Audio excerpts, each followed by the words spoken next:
Coach, despite the results, obviously not pleased with how things have been going, but the mood doesn't seem to be impacted too much.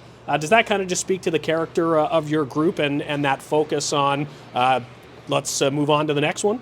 Yeah, I think the leadership group's done a good job with that. I think we had a good heart-to-heart there the other day after the loss in Bridgeport, and you can't look back. We learn from the mistakes in the back, but get in a good mindset and improve every day and go at it again tonight. Yeah, how important is that kind of mindset in times like this?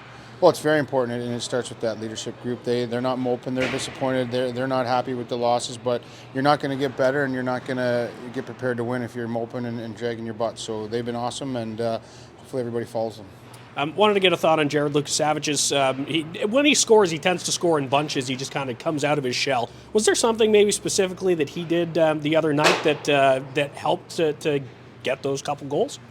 Well, as funny as it is, that first goal is obviously a fluky goal, but you rewind the tape and you watch how structured he was in the defensive zone breakout. And we got out of the zone clean, which allows them to enter the zone clean with possession of the puck, and then good things happen. But I think it started in the defensive zone where he stuck to the details of the system, and that allowed the line as a whole to get out. And he's just a great kid with great energy, and again, another guy that has been in and out of the lineup, in and out of the team. But when he's here, guys gravitate to him because he's such a positive guy.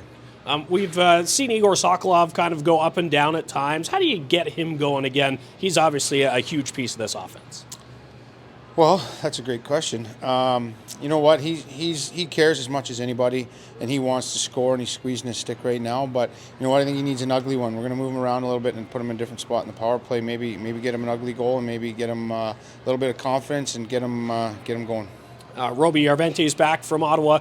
Missed 10 games, which is wild. It doesn't seem like he's been gone that long. But what's he going to add? We know the type of player he is, but what type of difference can he make for you up front? Well, he's a game breaker. He's an elite offensive guy, and I think being in the NHL as long as he was his first spurt there, even just watching him in practice, he's got some defensive tendencies that you need to have in the National Hockey League, and I think he's stopping and starting on pucks. So I'm excited to watch him come back. He seems in good frame of mind. So, but again, every time he's on the ice, every time the puck's on his stick, it could go in the net. The Utica Comets have been struggling a little bit offensively. How do you kind of take advantage of that and the spot that they're in right now? Well, I don't know if we're in the spot to take advantage of anybody if we don't look after our own stuff. So we know more than anybody how they feel over there. So we got to make sure we're dictating our game and executing our game plan and just, again, know that we're as vulnerable as those guys. So we got to make sure we're the team that comes out on the jump and dictates the game and puts them on their heels.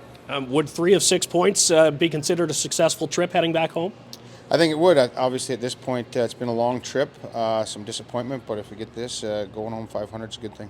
All right, and lastly, I know we watch a lot of hockey as well outside of our own team, and a couple strange things happened this week. We had all players on the ice given a 10-minute misconduct in Ottawa, and then the weird shootout thing in the Toronto-Florida game last night. Have you seen anything like either of those before?